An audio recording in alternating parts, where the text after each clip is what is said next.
SKT, the amount of growth that they have made throughout the groups, it feels like that they have found their form and they are looking scary moving into the best of fives. Facing SKT is a very big challenge, and yeah, they are SKT, you know, there's not much to say. But we want to win the whole thing, and SKT is just the first step. And that is a clean path to victory! SK Telecom, they're going straight for the Nexus! I think the key things, we just kind of play as we did before, and I think we can take them now. They're going for it. Wunder's moving in, and the Abyssal Blade collapse. Faker's able to find that Emperor's Divide, keeping himself alive, but only for a moment. Perkz grabbing the kill. In back-to-back games now, the European hopes have destroyed SK Telecom. G2전을 2연패를 했는데 지금 보면은 G2는 좀 연패를 좀 많이 진 상태이고 저희는 연승도 하고 기세도 탄 상태여가지고 저희가 좀 더 적극적으로 할 수 있을 것 같고 졌기 때문에 꼭 이기고 싶습니다. 이번에 저희가 MSI 우승을 못하면 또 저의 국제대회 커리어에 빵꾸가 나는 거라서 굉장히 아쉬울 것 같고 우승을 목표로 하는 팀이다 보니까 4강전은 반드시 이겨야겠다는 마음가짐입니다. I'm confident that they're going to show up, and I'm confident that FLICKR will play really strong in series. FLICKR has never lost in international tournament before the final, so I'm pretty excited to give him the first loss.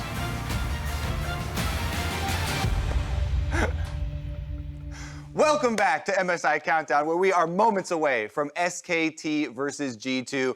Spawn and I have been looking at Clid this entire tournament. He is an exceptional jungler, and many have said even the MVP of the entire tournament so far. Yeah, and whilst SKT, renowned for their methodical mid-game play, this guy is all about the early game. You see his first blood rate, he's KDA at the tournament, but it's just not all about those ganks. Exactly. It's not just about killing your opponents. It's also about his first place in wards placed and wards cleared per minute out of all junglers in the entire tournament. So let's take a look at some of the cerebral play that you get from a jungler like Clid. He does a lot of work to get himself in place to make those big game-changing plays. And I want you to notice on the minimap the ward on the blue buff right now of the Team Liquid lineup. So they know exactly where Smithy is starting. Smithy wants to go from red and get into the bottom lane to impact a gang. So as we roll out this clip, notice that as soon as Clid takes his red buff, he's going to make a V-line for this bottom lane, going around the wards, using the blast plant, and impacting the game. And as soon as the Team Liquid successful play, by the way, goes off, he immediately heads bottom lane. Team Liquid do get their level 2 first blood kill, but Clid not only answers that kill, but critically burns the flash from double lift and then sticks around to take advantage. Yeah, so watch this, right? Stays on the bottom side, picks up with the Scuttle Crab, not wasting any time. As soon as double lift teleports back here, Clid once again visits this bottom lane. Now without flash, without teleport, double lift, a sitting duck, gets cleaned up. And because Core JJ is only level 1, not able to devour and save his 80 carry. Now that is how you successfully camp a bottom lane. And Clid single-handedly turns around a successful Team Liquid first blood into a winning SKT bottom lane. And now this clip is a little bit more about the vision. So take note, Clid wants to get in the top lane. So as we roll this one out, going to do the Scuttle Crab in between two pieces of vision. However, the crab will be picked up, so Clid ducks back into his jungle to try and throw off the gank target. Yeah, just in case they were looking, they saw that Scuttle Crab get killed. He wants to get level 3 off of the blue buff here.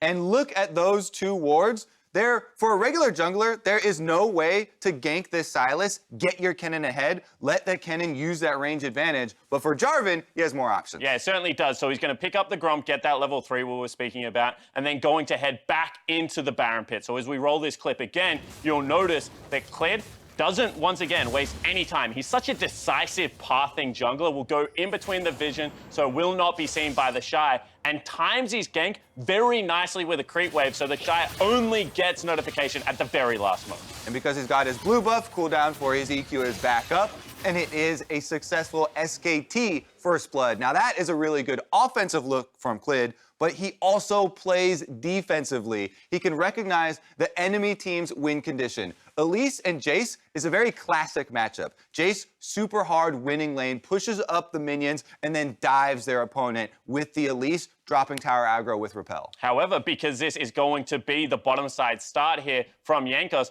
Clid knows that he needs to be able to pick up not only his red buff, but an additional 3 camps to be able to get the level 3 for the dive. Clid on the Lee Sin has a better option here. He has a 3 camp clear to level 3, including blue, red, and Krugs, and will be able to get to the top side of the map first. Exactly. He positions himself here, as you see when we zoom out the mini-map, for the play before it even happens. Expecting the gank, Clid positions himself defensively, and single-handedly, he will now ward off a G2 first blood and G2 denying a cannon minion wave from Khan.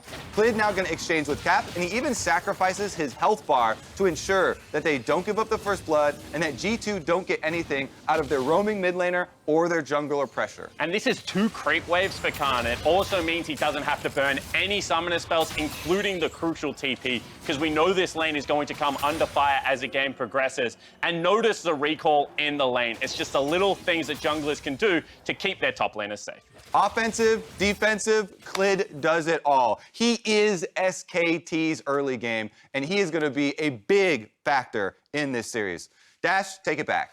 An absolutely standout performer throughout this entire tournament, Clid has been. But while we bask in the glory of Clid this tournament, it's important to harken back to what our friends in Taipei had said. G2 2-0'd SKT in the group stage, and they looked good doing it. Yeah, and it wasn't necessarily through trying to attack the jungle. I think Jankos did have a good performance throughout the group stage of this tournament, but it felt like it was the solo laners and how Jankos was plugging into them that really led to a lot of G2 success, as well as playing those side lanes that Deficio was talking about earlier. Yeah, I think obviously for G2 Esports, I know for us this is something you also really love, is the amount of different plays that they can actually bring to the table. But what's super important about how peak G2 performs is that when they are in these side lanes, they're not necessarily looking to just group as 5 later and big team fights like we see other teams do. They actually want to stay, keep the map spread out, and you apply pressure multiple lanes at the same time because you have so many good players in these lanes and you have creative players who know when to roam around. And I want to see that because I think G2 kind of dropped the ball in that department during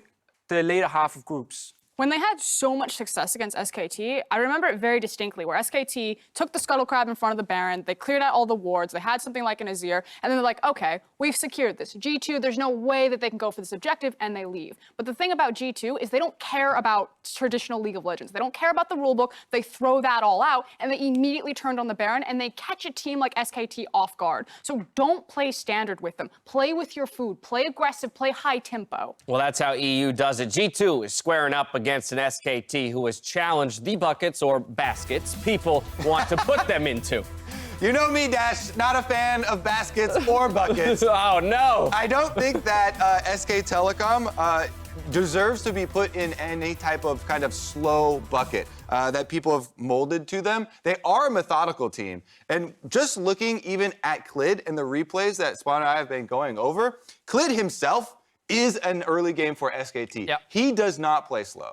And also their lanes are actually very strong laners. So it would be very weird for them just to be super slow in the early game and not do anything, because FLICKR has won his lane actually most of the games if you just look at raw CS numbers. Khan is literally at your turret from minute 1 pushing. He just needs backup, a lot of backup from his jungler. So SKT, when they're drafting for it, can take over an early game, but it doesn't mean they necessarily are just over-forcing fights, and that's why they are a very smart team who still values the very safe play instead of taking all the high-risk plays. And you can see that in their different play style. The fact of the matter is that when Caps and FLICKR are on the Rift, you have to talk about them, but Caps is a roaming mid laner. He likes to get out to those side lanes. And we know that FLICKR had his era. I mean, he's played every iteration of the mid game possible. He can be a roaming mid laner, but this tournament, he's been more about the Azir, he's been more about the Akali. He sits in his lane, he farms himself up, and then he waits for those team fights and kind of plays more to his team's direction. It's actually very fascinating regarding Caps and the point you're making there, because I think Caps back in Europe and Caps internationally are playing very different.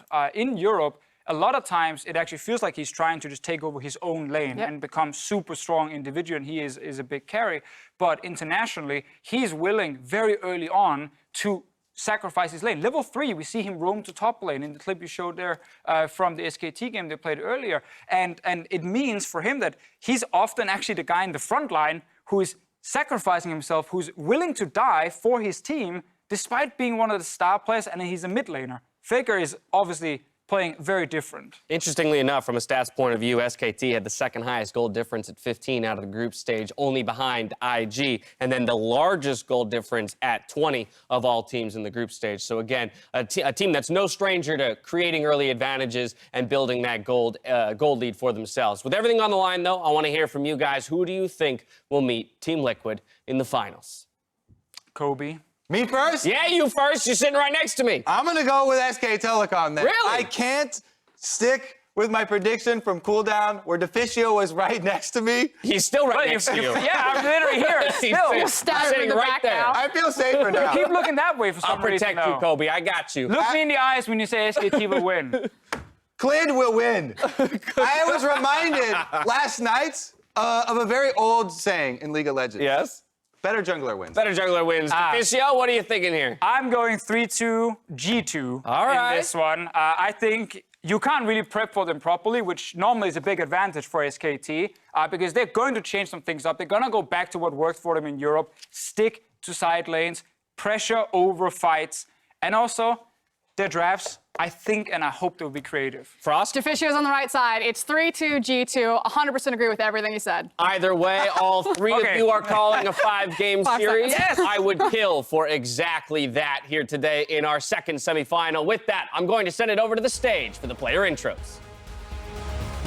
Hello， 所有来到和平篮球馆现场以及在线上电视上收看的观众朋友，大家好，大家好，大家好，안녕하세요，Hello everyone， 我是主持人丽珍。欢迎收看2019英雄联盟季中邀请赛4强赛第2天的赛程。今天比赛的胜者将会与昨天获胜的 Team Liquid 一起进入最后的总决赛。现在，让我们拿出最大的热情来欢迎今天要对战的2支队伍登场。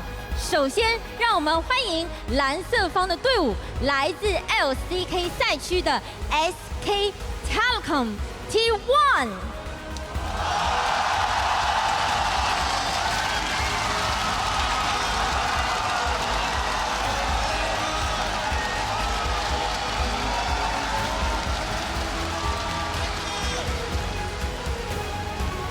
上路 Kennen， 打野 Clid，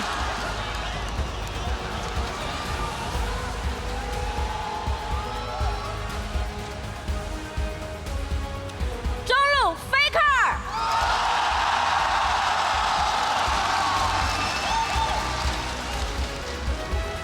下路 Teddy。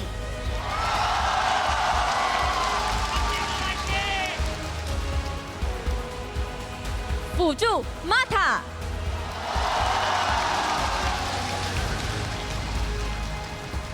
替补打野 Halu， 还有他们的教练 Jfa。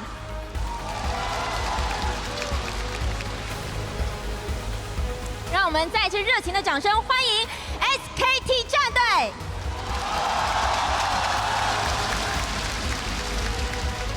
紧接着，让我们邀请红色方的队伍登场，他们是来自于欧洲 LEC 赛区的 G2 Esports。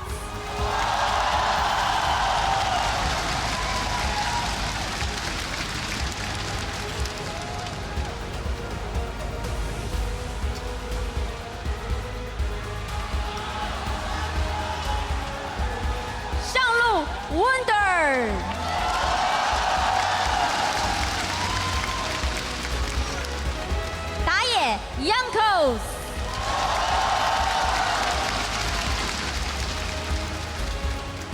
中路 Perkz，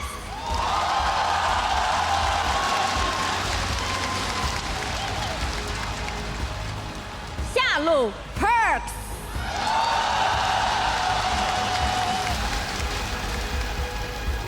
辅助 Mikyx。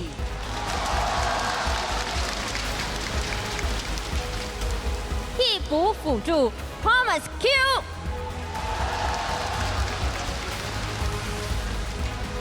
教练 grabs。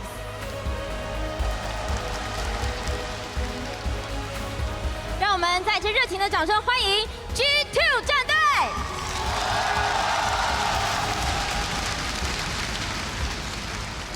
两支队伍已经蓄势待发，现在宣布2019英雄联盟季中邀请赛4强赛第2天的赛程，现在正式开始。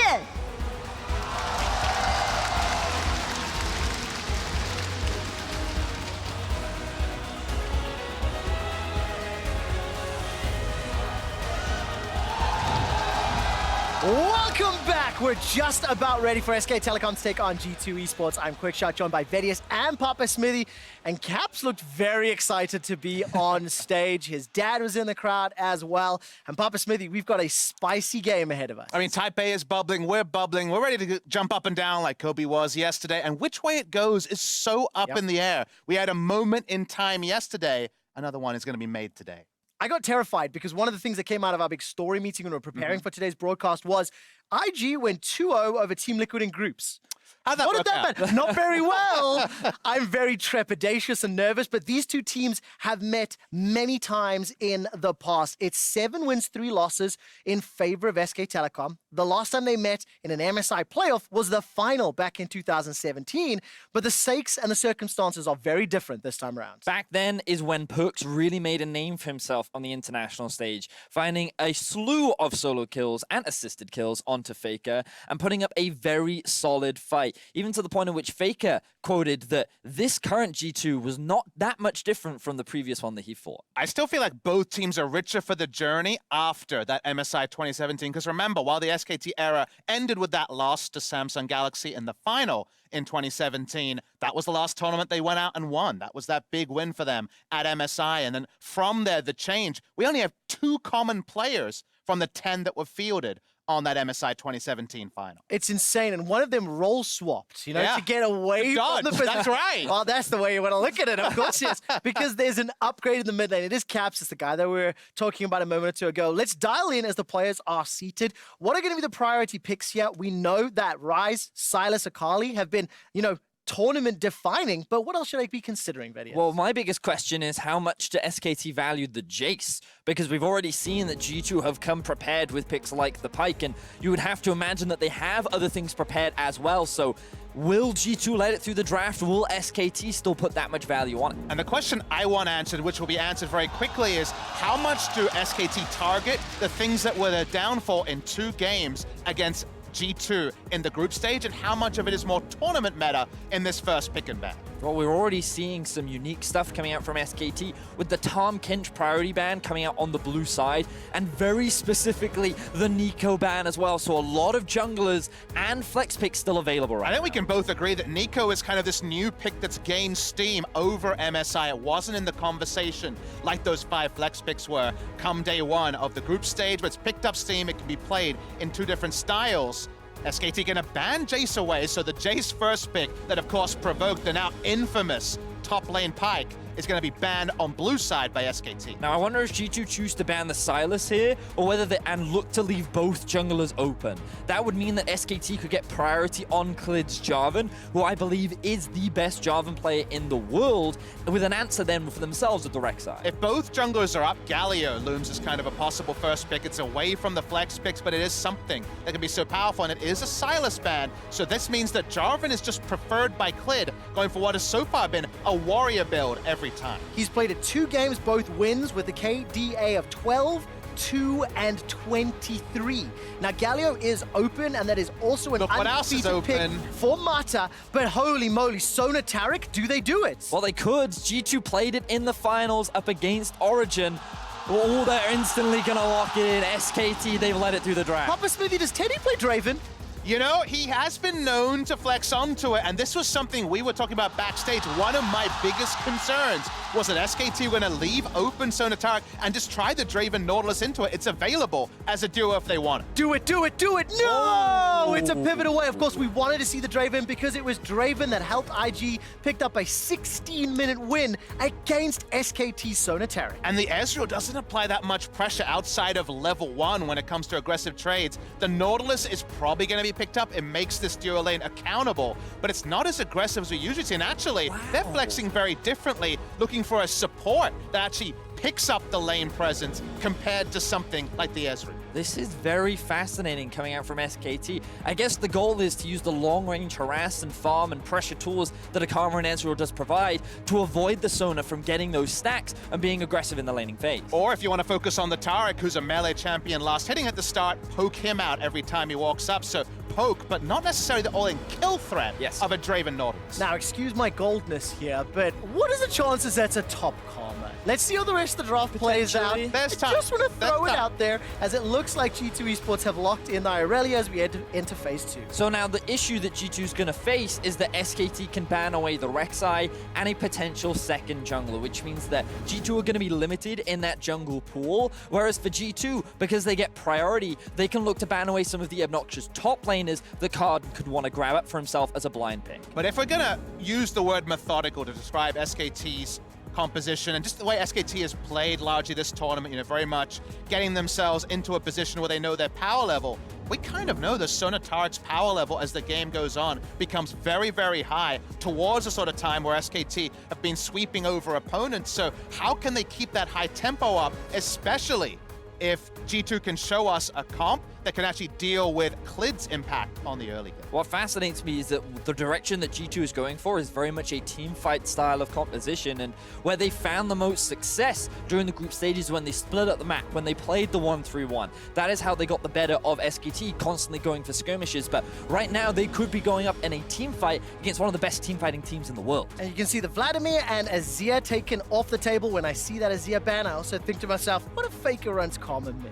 I want to see how the rest of this draft plays out. We don't have answers yet, because that Irelia could go to Wunder, to Caps, and we'll need to see who locks it in. Final ban is Rek'Sai.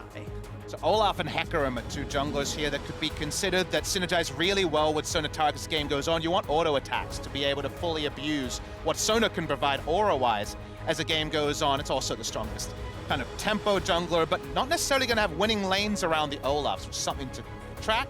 SKT, do they look for more team fight, or do they want to reset team fights? Because usually against Sona Taric, a Gragas or something that can team fight AoE reset is kind of a prerequisite. But SKT are kind of in uncharted territory at this point, Betty. It feels like SKT are just committing to the fight. They're stacking up on the utility. They've gone for Lissandra and Kennen. You couldn't ask for more AoE team fight setup. They have so much engage.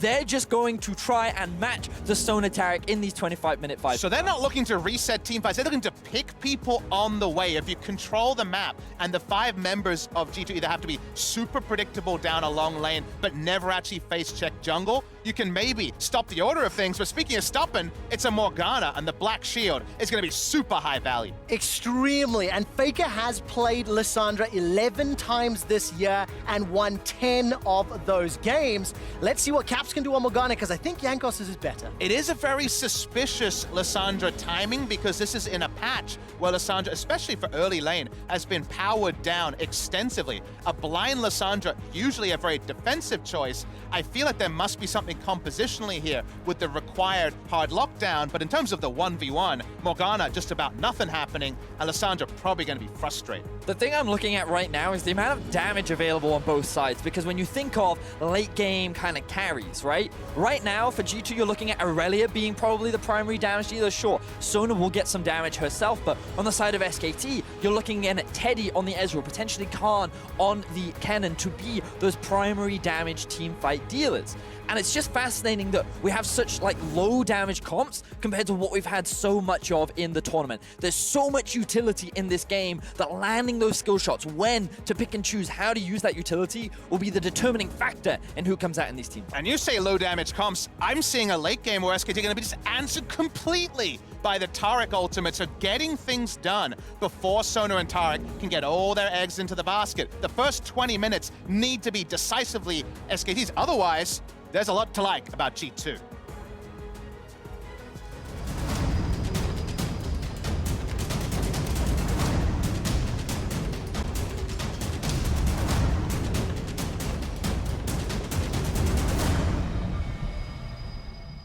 And welcome back! You're getting a glimpse of the MSI pedestal just a moment ago, where the winners of this year's mid-season Invitational will have the trophy displayed with their name for at least a month after the event. It's going to be a very hype, and we need to see whether or not SK Telecom or G2 Esports will have a shot at the title. G2 with the creative start, Mikyx is sitting in the top. Now, the one thing that G2 have not done throughout the group stages of MSI is showcase any kind of special level 1 strats, which they brought out in the final against Origin and caught them off guard. But it's SKT with the leading level 1. And oh, that's a flash forward! I did not anticipate that from Teddy, and already on the board, SK Telecom. And this is so important because remember, the only Sona Taric game we had in group stages was the big level 1 where SKT's bot lane lost summoners and then found it hard to lane. Now, it's not quite Draven levels of lane pressure from the Ezreal, but a first blood, a welcome start, and that's going to be a Sapphire Crystal to open the lane for the Ezreal. Getting that much closer to the early tier for the Ezreal, and a really great way to kick this series off for the side of SKT. Big blunder there from Perkz, being isolated by the blue buff, very quickly gets punished. All right, so let's see what Sona and Taric can do. Marta's all of a trouble. sudden, though, now Marta's actually replied, so that's a flashless bottom lane for SK Telecom. Marta's going to turn this one around. He's sitting on the Ignite. Keep that in mind if any fights break out. But suddenly, if you're Jankos, you're thinking of how can I path around to keep bot side protected? Because right now, both of your laners, who one of them is going to be walking up and harassing in the Sona, the other one a melee champion last hitting in the early game in the Taric, and now down their flashes. So if Clid can set up anything bot side, very difficult for Mikyx and Perkz to react for the foreseeable future. Clid decided to start on his red buff and actually path up towards the scuttle. So right now he's looking to get some control over the top side of the map, as all of his laners look to have early priority, having the push in bot side, the push in top, and Lissandra already pushed in mid will allow Clid to actually secure what looks to be a 3-buff start. Yeah, very good starts, and that's a terrifying sign for the best performing jungler at the tournament. In Clid, he has secured that red buff. You can see a response from Caps, who's playing his first ever professional Morgana game, by the way, and it's just the chickens for Jankos. But Jankos awkwardly started Sweeper to spot if there was topside vision, and it was just a hair's breadth outside of the Sweeper radius, so that means he doesn't know that he's been completely spotted on the top side. SKT very active in the level 1 warding, and that means that G2 are boxing with shadows a little bit when it comes to these map movements. Yeah, SKT, they have full control over this early game. They have 3 pushing waves. They've already invested good early vision into the river, and this is something we see SKT do a lot in the early game. They want to see when the enemy jungler is looking to contest, and speaking of junglers... Oh, Marta and Jankos, they're going to be trading here. Here comes Clid, though. Flag and drag is available, won't get the knockup. Jankos defensive flash. Teddy connects with a Mystic shot, and now Caps has made his way. Looking at FLICKR, he's coming in behind Caps, and he's going to find it. Gets the root down, the flash is interrupted by the Black Shield, and Caps doesn't flash defensively. SKT are up 1,400 gold. We were talking about how they had to play on the front foot because the scaling of G2 is a bit of an inevitability, and SKT keep walking up, and it started with Marta going for a second face check. This time, though, they're able to get another kill, and all Caps can say is he holds onto his flash, but not his life. SKT once again pushing this early game advantage even further and further ahead of G2, and it just feels like very simple mistakes coming out from the side of G2, and a lot of props to Clid once again reading the enemy jungler and being there to support this SKT in the early game. And interestingly, if you kind of step back and see how this game is washing over you, my kind of feeling from it is that G2 are kind of surprised to see Sona Taric up and a default into something that's worked for them in the past. lost, but SKT, from their active level 1 towards their pathing, seem to have much more of a strategy to play against it than honestly they did playing with it. Well, take a look at this. Teleport coming to the bottom lane. Perkz has channeled it already. Caps has made his way down. Remember, it's flashless Mata and Teddy, but it's Jankos that's in trouble. He can't kill Mata. Now G2 are retreating. They invested teleports from mid and from top, and it backfires. Indecision comes out from G2. We saw the Taric stun sitting on top of Jankos, but he hesitated. He backed off for a second. They missed the stun and then decide to commit anyway. SKT were waiting for that overextension because the moment it happens, FLICKR's TP comes through, Clid arrives in the nick of time, and immediately SKT find themselves with their 3rd early kill of the game. And that clarity of those calls, I think, is on full display. Verius could catch there because right now it's just another TP that comes in instantly that punishes Jankos when he finally does decide to go aggressive. In the meantime, Khan and Wunder have been very isolated, but if you remember, there was wards and Clid path around topside scuttle, so the Kennen's happy to walk up and freely get Klepto procs. He's not respecting enemy ganks. Yeah, definitely not. And as it stands, G2 Esports are down 2,000 gold. Now, I do want to remind everybody that G2 Esports did fall behind when they ran the Pyke into Khan's Jace. And it was mid-game skirmishing, as well as Pyke's passive, that really helped them get back in the game. G2 cannot afford to fall further and further behind because they need that time to scale. I mean, the difference between that game and this game is G2 don't have a composition that's built for those mid-game skirmishes. They're going very much on the scaling team fight angle, and with the fact that SKT have this kind of a lead, it means that they're better set up to force those fights at a point where they are stronger before G2 can really connect. And of any team at this tournament, you definitely look to G2 to say, in the mid-game, what tools do they have to rewrite any level of poor early game and be super decisive at map rotation and picks to turn the game around? And I take that point with the Sona Taric, with the more predictable comp, and definitely a little bit more straightforward for SKT to interact with. Maybe that's the reason the Sona Taric was left open. All right, take a look at the mini-map. FLICKR is already roamed up. Thank you, observers. This is a 3v2 in the top lane. Caps will be late to the play. Here comes Khan. Vanguard's edges down, and the slicing Maelstrom deletes Wunder from the map. Now Jankos is being run down. Clid gets an auto off before he runs away. Khan decides to engage. The little Electro Hamster's running forward, but he can't quite chase Jankos down. Caps will not be able to thread the Dark Binding through the minions, and it's another kill to SKT. Big role reversal to that first game between G2 and SKT. First roam going to FLICKR. What defined, to me, the mid lane matchup was the FLICKR was staying mid, farming out, and Caps was on LeBlanc. He was on Rise. He was making those first rotations. Big change this time for SKT. And this time around, it was FLICKR who has priority in the matchup. He is the one that is able to wave clear first and move with his jungler. They set up the wave beautifully, and SKT execute what was a very clean dive. They get the flash out of Wunder to boot. You can also see on the minimap that Morgana is just too late to join the party. Wunder actually flashes out of turret range, and even though FLICKR is taking all these shots, he knows that he can buy time for the rest of his team to find those kills, and they can juggle this aggro beautifully.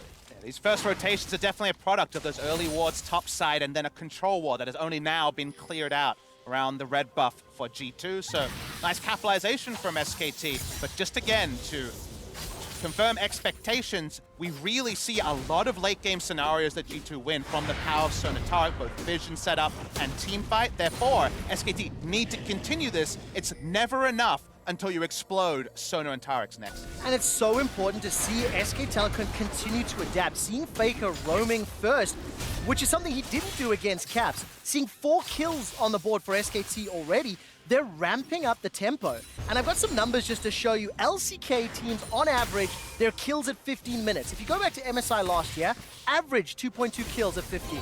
They escalated a little to an average of 3.1, and this is the year their career to its level underperformed.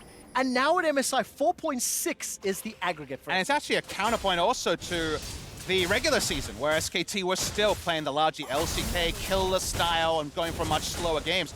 4+ kills per minute, or 4+ kills at 15 for a Korean team is a monstrously high number, but also a product of the meta you require to be competitive at MSI 2019. All right, let's see whether or not G2 can get on the board. Dark Binding into Soul Shackles will cause a self-cast for FLICKR. So trade of ultimates, nothing further. Jankos did arrive, but simply too late to the party in SK Telecom. They will secure that dragon. Now there's a fight in the bottom lane. That's a very good route from Mata. Perkz and Mikyx turning this one around. No access to the Perkz ulti yet. Crescendo's on cooldown. Summoner heal was in fact used by Mikyx, and it's just a lot of trading. I keep waiting for the explosion to happen, but there's just not enough damage yet. You can also see how this 2v2 works in favor of SKT. Rather than go for those all-ins, rather than try to execute the Sona Taric lane, they've actually built up a very massive lead. And remember, by running the Kleptomancy as well, he can just continue to land this poke and force this duo underneath their tower, where you're still stacking up a lot of gold on the Ezreal. He's now sitting at 4.2k right now on a 2-0-0 Ezreal. And it's not like the Sona or the Taric have a big lead over the Karma, so it's about a 1,400 gold lead so far for SKT. Now, the moment that we see, Sona has cashed in her quest. She can start farming, so she has 2 types of income as bot lane. Well, it's already over. It looks like Teddy's going to be forced to flash defensively. Here comes Caps. Caps gets the kill secure with the soil and then turns his attention to Mata. Mata will get no root, actually, thanks to the Black Shield. And G2 Esports finally find a kill with the roam down bottom. Able to get into the minion wave, but really good roam timing coming from behind. Seems like Teddy was a bit disconnected from the needs of the team. Top side.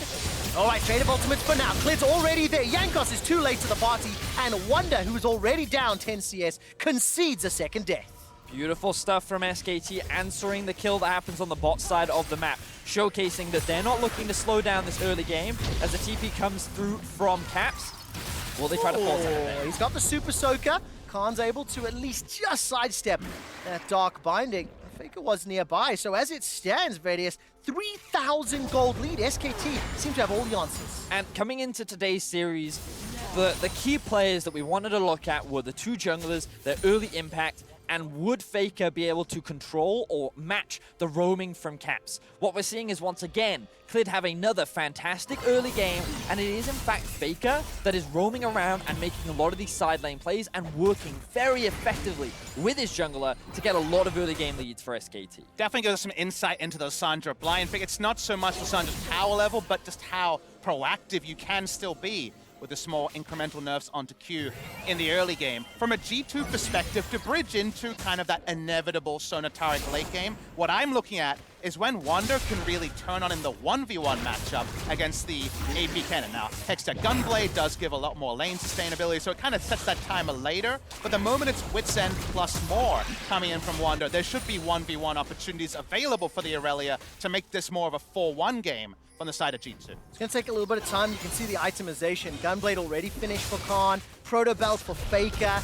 Sheen, as well as Manning stacking for Teddy, and mostly thrift shopping outside of that GLP 800. G2 Esports are still ramping up. They're still farming up the gold to get those items. And just one more quick reference as far as this game has played out versus expectations.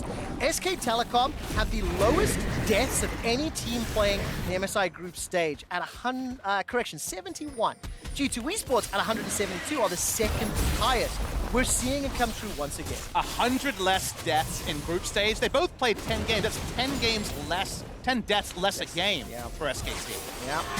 You can feel it already. Now, tower trade will be secured here in favor of SK Telecom. They get the first tower bonus. In fact, there's no minions thanks to True Shot Barrage. G2 cannot even equalize.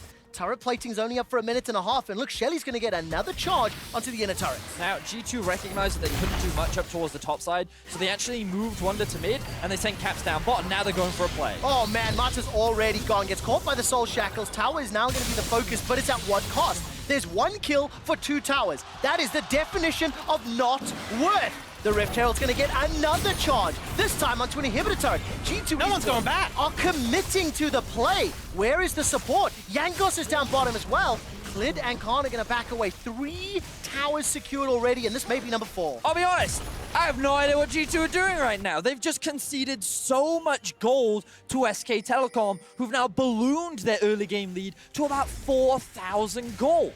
All right, let's take a look. There is a teleport coming in here, I believe, from Perkz. He will complete it. FLICKR and Khan are already escaping. They've saved the tower, but they've got an exposed inhibitor, down 4,500 gold, and it feels like SK Telecom are just running around them. The only small sliver for G2 is they were last bot side, so maybe they'll have first set up for the Infernal Drake that's spawning right now, but it's not worth the cost of losing your inhibitor turret. We're going to watch the replay here. Mata walks up, I assume to buy time, but the TP does seal his fate. He's going to die by hook or by crook to somebody. It should be mentioned that actually taking advantage of a downed inhibitor turret in the top side this early is quite tricky, but SKT, in spite of what I say, just roll up to the Infernal, and what can G2 do to stop them? The answer seems to be very little. And I think you're 100% right, Papa Smitty. It's difficult to get that inhibitor at this stage of the game. What's more concerning for me, G2's decision-making process. We've seen some problematic pathing that You were has caused reaching for a death. word there. I was trying to find the right word. Which was punished by SKT handily, and SKT have just accelerated. They've got the 2 dragons, they've got the 5k gold lead, 4 towers to 0. Bot lane tower didn't even drop. But we should at least kind of pay lip service to what having a downed inhibitor you can't return to, downed inhibitor turret very early in the game means. It means someone is farming very safely, and SKT continues to need group, like we see from Khan here. So if there's a chance they can find something, we could see it turn into something, but that requires SKT to slow down. I mean, I love that you mentioned it, because if we get the opportunity to pan up to Wunder, you'll notice that he's not actually hard pushing that wave. He's just last hitting it every now and then. He's trying to keep the wave here to deny farm from Khan and actually pick up farm for himself. He's actually going to sacrifice the inhibitor so that they can just keep farm funneled into the top side of the map. I mean, if the call is safe farm minions forever to buy time, that's exactly what they've done. Wow, well, it kind of has to be if he's watching his inhibitor go down. So it's very interesting that they're trying to take stock and get something out of what looked like a dire situation. Coming into this game, we had said that SK Telecom were one of these teams that they look at a playbook, they can play the playbook flawlessly. When they get ahead, they can follow all the steps to win. G2 likes to look at that playbook, go, I don't like page number 3, rip it out, and scribble in their own options. That's an example of what we're seeing. And let's talk about when that's effective, when there's no Baron to go and take while someone is freezing. That inhibitor will respawn around the time that Baron is respawning, or actually spawning for the first time. So there is actually going to be some weird interactions. You never have this long a lane. Freezing in the 2019 meta is something that LS and other people have talked about, but hasn't really been explored. Let's see if G2 can find a win there. I mean, so on the one hand, you can be like, sure, I understand the theory, but on the other hand, you kind of have to look at what's currently on your screen. And that is a 5,000 gold deficit that G2 find themselves in. They actually have no pressure anywhere on the map. They have no vision. Like, sure, they've got vision on the bot side of their jungle right now because SKT have backed off, but SKT have full control over the map. And so, like, now I'm like, on paper, surely SKT should just win. But I love listening to the tone of your voice, because the tone of your voice says, this is really interesting. I would have loved to learn about this in a game against Rogue. Perhaps not in the first game of the semi-final. Maybe G2 Esports are thinking the same thing. FLICKR does not follow the claw forward. But again, it speaks to the creativity of this team. Now, obviously, SK Telecom are in the lead. SK Telecom have a gigantic advantage, and they are still anticipated to close this out. But these question marks that G2 have thrown are very interesting to explore. Look at the pressure, even without Baron, on these inner turrets, both middle and bots. But remember, your goal now as SKT is, okay, they're just sacking things, let's get more. At some point, you have to dive, and then we're talking about diving Cosmic Radiance. That doesn't have item scaling. You're talking about diving Crescendo, a Morgana. There is actually quite a lot of ways to stabilize, but, and I'm kind of in the Vedius camp here, that's very fanciful, because if it doesn't work, then you're going to have 2 inhibitors down, and then we're dealing with too many fires. At the end of the day, G2 Esports have bet all their chips on their Nexus turret. They have gone it's all 17 in. minutes in, Trevor! Exactly. They have gone all in on saying, you can have the Rift, we'll have supers in the top lane for a few minutes, and we just need to see. I mean, at the end of the day, again, this is up to SK Telecom to break open those other lanes, and so far they're doing it flawlessly. I mean, if I'm SKT, I'm not worried right now. Sure, Wunder is getting farmed on the top side. At least. Yeah, I'm suspicious. I'm like, what are G2 doing? But at the same time, I'm thinking to myself, all right, well, you know what? Baron spawns in about 2 minutes. Our Baron taking isn't the fastest, but at the very least, we can force them to come to us, and if they leave their base, then we're in a much better position. Look at us. We've got Trinity Force. We've got the Manamune complete. We got 2 items on our Lissandra. We're really strong. All we got to do is find one fight right now, and we pretty much win the game. And when you look at the timers, 1.5 for Baron, 45 for the next Drake, which is an Infernal.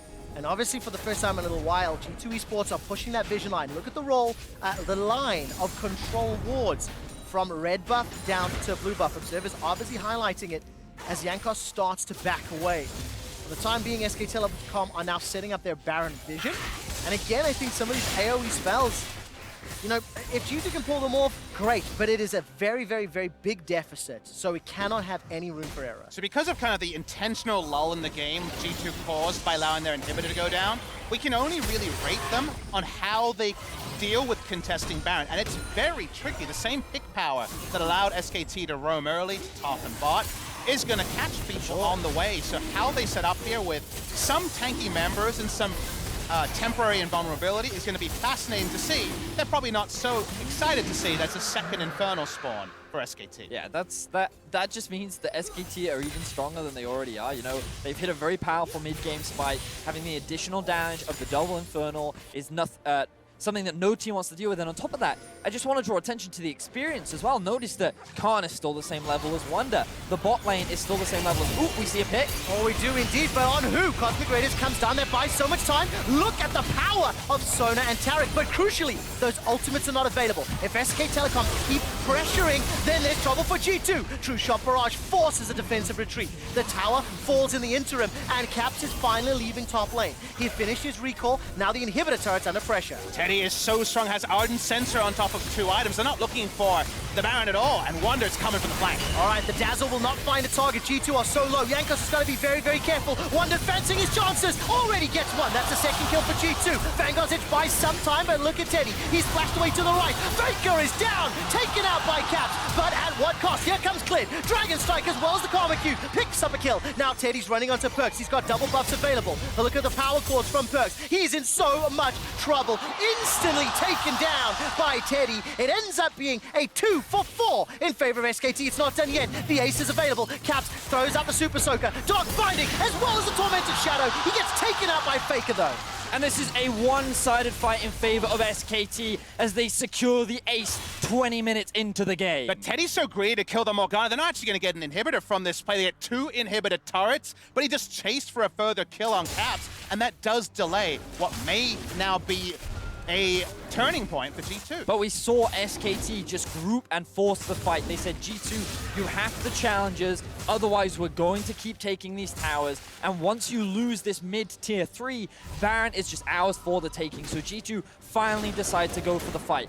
Wunder tries to go for the flank. And while initially it looked quite positive for G2, you then, as the fight progressed, saw the gold gap between the two teams. They just couldn't keep Teddy accountable on the side of the fight. They could only deal with what's in melee range with them in the front and the dazzle range, and unfortunately Teddy is doing nuclear levels of damage right now. But the map reset doesn't actually gain SKT anything other than having to siege onto a turret. They don't down any inhibitors, so actually G2 can push out and contest what may be the kind of clincher for this game in the Baron that SKT will no doubt be looking for. So Papa Smithy, after seeing G2 play out that fight, looking at the investment that SKT have had to make, execution is calling for Clid, QSS for Teddy. Now Teleport will just about finish. No, it does not. Wunder will go down. Do you think this is a positive sign for G2? That additional gold investment? Okay, not Wunder. Question before his death, buddy. You know, and seeing that G2 still have some teamfight prowess, but the gap just feels too big right now. You definitely understand the on-the-fly shot calling, but it's fanciful rather than intentional. You never want to choose to give up an inhibitor with that little pushing on your own. So you see the genesis of it. The result, though, let's see. All right, Dark Binding will tag out FLICKR. He's dropped pretty low. Khan's spell shield will get popped, and Teddy is putting pressure in the mid lane. Look at those Mystic shots. Very good sidestep from Mata. He gets out of range of that Dark Binding, and G2 have defended the bottom turret. That's right, SKT are looking for a third inhibitor turret rather than a Baron start or taking an inhibitor. So again, SKT net neutral. After 2 times we've seen them get what on paper was another match-ending victory. I legitimately thought that they would just immediately go to the Baron there, right? Rather than try and force down these inhibs with a numbers advantage and with many of their ultimates still available, I felt like they could have forced it, but instead they decided to just keep the pressure in. Now it looks like that they're trying to set up vision back around this area as both teams are starting to regroup and reset. And when you start to inspect items, again, you can give SKT credit again and again, but there's always a turning point for the Sona Taric comp, and it's not always a certain amount of gold difference. It's sometimes just, we have all our items, we're ready to go. So given that, SKT are starting to play with their food. They need to find a match-ending pick or Baron very soon. All right, this is a teleport into the mid lane. G2 feel the Baron pressure. Perkz is coming in, but Caps may already be gone. He goes golden thanks to the Hourglass. Khan's coming in with a slicing maelstrom into all of G2. Caps is already down. Perkz follows. Finally, Clid is killed, but it is a whitewash as G2 get obliterated. Mikyx is running for his life, and Teddy's having none of it. Mystic shot, arcane shift, tagging him down, and G2 are ace. Asking you shall receive. That's when they need to kill the game. Pre-30, they get their picks. The slicing maelstrom is massive, and SKT should win the game here. Wow, they're onto the Nexus turrets. That's the first one falling. G2 Esports have been obliterated in the opening game. SK Telecom send a salvo and a message to the LEC champions that we are here to win. Honestly, a very clean game from the side of SKT. They lived up to many of the expectations that they set. Clid in the early game doing a fantastic job of finding those leads. Teddy finding that first blood onto the Sona to get that lane ahead, and with 3 pressuring lanes, SKT knew exactly what to do with it and built up an insurmountable. And unacceptable mistakes on the side of G2 in the early game, conceding those advantages to just unlock and allow SKT to go further. And when we think of the G2 victories in the past, especially if you're thinking of the second game between G2 and SKT, it's when they let the Pyke do what it does best, go around and kill people. That was kind of the explosive turn in the game. The explosive turn here, kind of crazy, kind of contradiction of terms, was giving up an inhibitor and seeing how that could work out in terms of freezes, a much more defensive one. It was an explosive call, one that I'm sure we talked about a lot, and I want to hear exactly what the State Farm analyst desk has to say about SKT's win.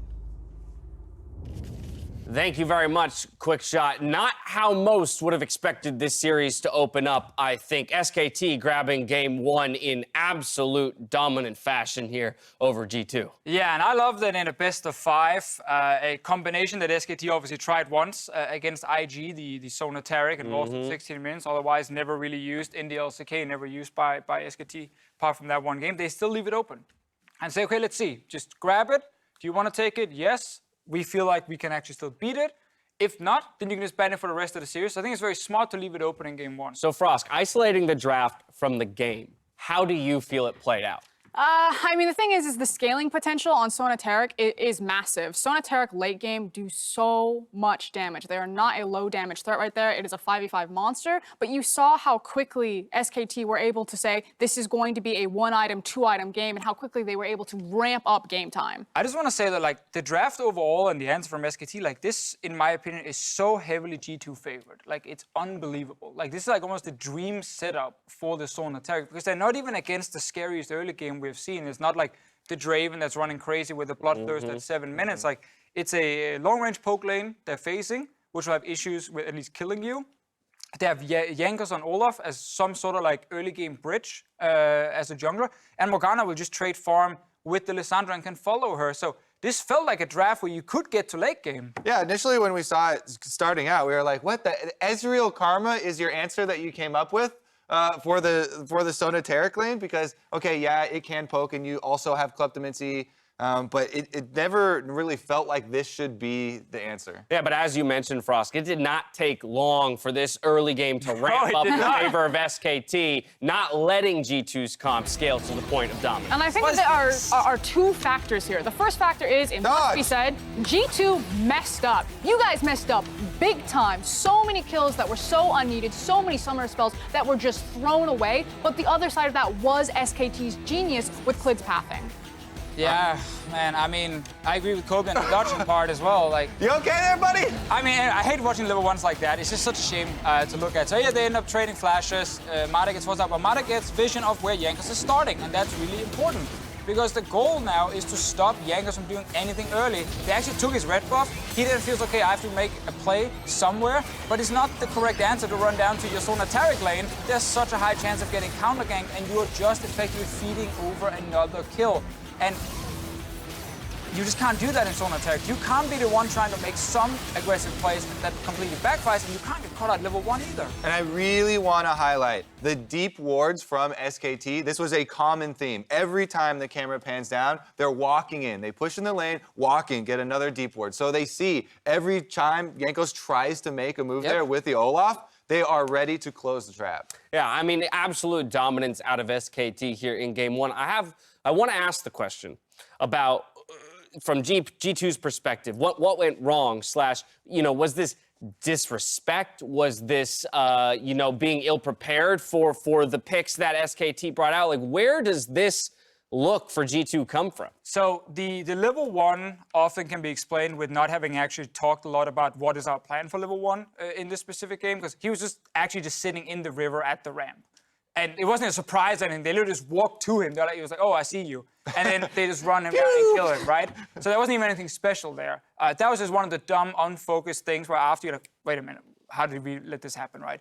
But following that part, I think it seemed like they got a little bit desperate with how to stop the early game or stop the bleeding with Jankos. And because it was so hard for him, because he was spotted the entire time, it was very easy to counter-gank him and shut him down. And eventually, Wunder would die. That was going to happen no matter what, because they could just 3-man tower dive him like we saw there. And that's where it just started going really wrong for G2. It just felt like G2 had bad reads on what their win conditions were going to be in the lane. Like, it's easy for them to say, okay, this is when this composition turns online, but in the minute trades, the fact that, Caps was going for the kill on FLICKR with his ultimate against the likes of Lissandra, and yeah, they had Olaf there. Okay. I don't like it because then they try to make the play bottom, and if he has ultimate there, and it's easy to say hindsight analysis there, well, maybe they retroactively went for that gank bottom, but you didn't have perfect information on Clid, and you're also against a Lissandra, and you're expending really valuable cooldowns in a window that if you had saved them, if you had tried to just trade farm back and forth, that maybe you find more, higher opportunities later. Like you have a 100% chance to make a play versus the 50% chance. I have to jump in here before we head to a break. FLICKR going to pick up MasterCard Player of the Game. In a game that was this big of a smash, quite possibly could have gone to anyone, but this man in the mid lane, we've talked about him looking to reassert himself and the dynasty that once was SKT. This is a big step towards that. Game one went the way of SKT. We'll see if G2 bounces back when we return.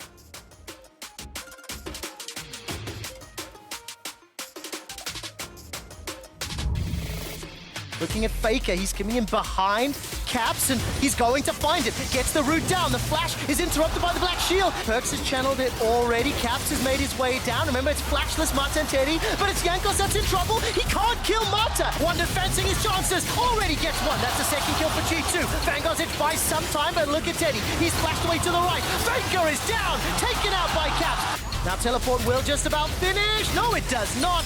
Wunder will go down. Khan's coming in with a slicing maelstrom into all of G2. Caps is already down. Perkz follows. Finally, Clid is killed, but it is a whitewash as G2 get obliterated.